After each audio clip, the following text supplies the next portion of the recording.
ఓయ్ బెట్టింగ్ బంగారు రాజా, easy money ట్రాప్లో యువత, ఆన్లైన్ బెట్టింగ్లతో జీవితాలు నాశనం, ప్రాణాలను పనంగా పెట్టి రూపాయల కోట్ల అప్పులు కష్టపడి సంపాదించుకోవడమే మేలంటున్న నిపుణులు అని చెప్తా ఉన్నారు.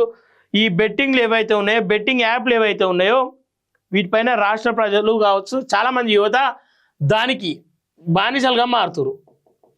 ఈజీ మనీ ఈజీ ఎర్నింగ్ అని చెప్పేసి చాలామంది దానికి బానిసలుగా మారుతురు. దాంట్లో ఎక్కువ శాతం యువత ఉన్నది. యువత నాశనం అవుతూ ఉంది, అప్పుల ఊబిలో పడుతూ ఉన్నారు. దాన్ని గమనించే లోపే వాళ్ళ అప్పుల్లో కూలుకపోతూ ఉన్నారు. అవి ఇంట్లో చెప్తామా కడదామా, కట్టలేని పరిస్థితి, ఇంట్లో చెప్తే ఇంట్లో ఇవ్వలేని పరిస్థితి, ఏం చేయనో అర్థం కాక సూసైడ్ చేసుకునే పరిస్థితి ఏర్పడుతూ ఉంది. సో దయచేసి ఏవైతే బెట్టింగ్లు ఉన్నాయో, బెట్టింగ్లు రాష్ట్ర యువత బెట్టింగ్లకు దూరంగా ఉండాలని చెప్పేసి కోరుకుంటా ఉన్నాం. అలాగే ఎవరైతే బెట్టింగ్లు ప్రమోట్లు చేస్తూ ఉన్నారో వాళ్ళను రాష్ట్ర ప్రభుత్వం ఖచ్చితంగా అరెస్ట్ చేయాల్సిన అవసరం ఎంతైనా ఉందని చెప్తా ఉన్నాం. ఎందుకంటే ఈ బెట్టింగ్ల వల్ల ఎన్నో అనర్థాలు జరుగుతూ ఉన్నాయి. ఎంతోమంది యువత నాశనం అవుతూ ఉన్నారు. ఎంతోమంది తల్లిదండ్రులకు కడుపుకోత మిగులుతూ ఉంది. చేతిలో పెట్రోల్ డబ్బా అగ్గిపెట్టే బైక్పై పెట్రోల్ పోసి తగలబెడితే టీనేజ్ అబ్బాయి. ఈ బైక్ అడిగితే ఖరీదు 3 లక్షలు, పైగా అదొక ఛాలెంజ్. ఇంత ధీమా ఎందుకో, ఇది పోతే ఇంకోటి కొనుక్కోవచ్చనే ధీమా, అది కూడా కూర్చున్న దగ్గరే. ఓకే, ఏదైతే పెట్రోల్ పైన బండిని అంటుపెట్టుకొని వీడియోలు చేస్తారు, ఇది పోతే ఇంకోటి నాకు ఇంకోటి వస్తుంది, నేను బెట్టింగ్లో నేను బెట్టింగ్లో ఉంటా, నాకు ఇలా అమౌంట్ వస్తుంది, నా బండి ఖరీదు మా అంటే 3 లక్షలు, ఇది పోతే ఇంకోటి కొనుక్కోగలిగితే ఈజీ నాకు, ఎందుకంటే నేను ఈ దీంట్లో బెట్టింగ్ చేస్తూ ఉంటా కాబట్టి నాకు అమౌంట్ వస్తూ ఉంటుంది, నాకు ఇది లెక్క కాదని చెప్పేసి బయట వాళ్ళను వీడియోలు చేసుకుంటా బయట వాళ్ళను ప్రమోట్ చేసే అవకాశం, వాళ్ళని అబ్బా నిజంగానే కావచ్చు అని చెప్పేసి పబ్లిక్ కూడా యువత కూడా తొందరగా దానికి అట్రాక్ట్ అయ్యి అరే నేను కూడా పెడతా, నేను కూడా సంపాదిస్తా అని చెప్పేసి వాళ్ళకు తెలియకుండానే వాళ్ళు అప్పుల ఊపిలోకి వెళ్ళిపోతూ ఉంటారు. ఓకే, ఇది అందరిది అదే దారి. ఆన్లైన్ బెట్టింగ్లు పెట్టి జీవితాలను ఆగం చేసుకునే దాంట్లో వాళ్ళు వీళ్ళు అనే తేడా ఏం లేదు. అందరూ చేతులు కలుసుకుంటున్నాయి, ఆస్తులు అమ్ముకుంటున్నారు, అర్థం కాక జీవితాలను చలిస్తున్నారు. ఉన్న డబ్బులంతా అయిపోతాయి, అనేక ప్రయత్నాలు చేస్తారు, లాస్ట్కు సావేదిక్ అవుతుంది. ఇది హరీష్ కథ. నిజామాబాద్ జిల్లా వడ్డేపల్లి అతనిది. తల్లిదండ్రులు రైతులు. ఆన్లైన్ బెట్టింగ్లకు అలవాటు పడి హరీష్ 30 లక్షల వరకు అప్పు చేశాడు. రెక్కాడితే కానీ నోట్లోకి ముద్ద దిగది.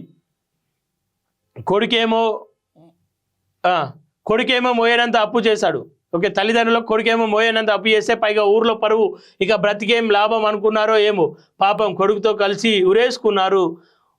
నరకం నుంచి తప్పించుకోవడంలో అదే పునర్జన్మ, నరకం నుంచి తప్పించుకోవడం అంటే ఇదేనని చెప్తా ఉన్నారు. ఇది ఒక సాఫ్ట్వేర్ ఇంజనీరింగ్ కదా, మంచిర్యాలకు చెందిన వెంకటేష్ సాఫ్ట్వేర్ ఇంజనీరింగ్, మంచి సంపాదన అయినా కూడా బెట్టింగ్లోకి దిగాడు. వెనుక తిరిగి చూస్తే 25 లక్షల అప్పు చేసిన అప్పు తీర్చలేక తనతో పాటు ఏం పాపం చేయని భార్య పిల్లల జీవితాలను ఆగం చేసిండు. ఇది ఒక ఉపాధ్యాయుడి కథ. అంటే ఇది అర్థం చేసుకోవాలి, సాఫ్ట్వేర్ ఇంజనీర్ ఉండు, రైతు కొడుకు ఉండు, ఉపాధ్యాయుడు ఉండు, నల్గొండలో ఇదొక సాయి కథ అని చెప్తా ఉన్నాడు. మంచి సంపాదన, కొడుకు సాయి ఆన్లైన్లో బెట్టింగ్లు చేస్తూ 2 కోట్ల అప్పు. దీని అంతటికి కాయరాజకాయ ఇట్లాంటి యాప్లు ఉంటాయి, ఆన్లైన్లో గేమ్లు ఆడాలి. స్టార్టింగ్లో ఏదో రూపాయి పెడితే రూపాయికి 2 రూపాయలు వచ్చినట్టు మురిపిస్తారు. ఆ తర్వాత అసలు కథ మొదలవుతుంది. ఏదైతే రూపాయి 2 రూపాయలు పోయి 100, 1000, లక్షలకు వచ్చి వెనకకి తిరిగి చూసుకుంటే అప్పులు గిట్లు ఉంటాయి. సో దయచేసి యువతను కాపాడాల్సిన బాధ్యత తెలంగాణ అందరూ కూడా తీసుకోవాలి. ఎందుకంటే నీ పక్కకు అంటే నువ్వు ఆడుతున్నప్పుడు కావచ్చు, లేదా నీ పక్కకి ఇంకెవరైనా బెట్టింగ్లు పెడతా ఉంటే వాళ్ళను అర్థం చెప్పాల్సిన బాధ్యత ప్రతి ఒక్కరు తీసుకోవాలి. తెలిసి తెలియని వయసులో, లేదంటే అట్రాక్షన్కు గురై, లేదంటే అన్ని వయసు మంచిగా ఉన్న ఉపాధ్యాయుడే ఉండంట, ఇంట్లో ఒకటి సాఫ్ట్వేర్ ఉండంట. సాఫ్ట్వేర్ అప్పులు చేసిండు, ఏం చేయాలో తెలియక పిల్లల్ని చంపిండు. అంటే కుటుంబం మొత్తం విచ్ఛిన్నం అవుతూ ఉంది, కుటుంబం మొత్తం నాశనం అవుతూ ఉంది ఈ అప్పుల వల్ల. దయచేసి దీనిపైన ఖచ్చితంగా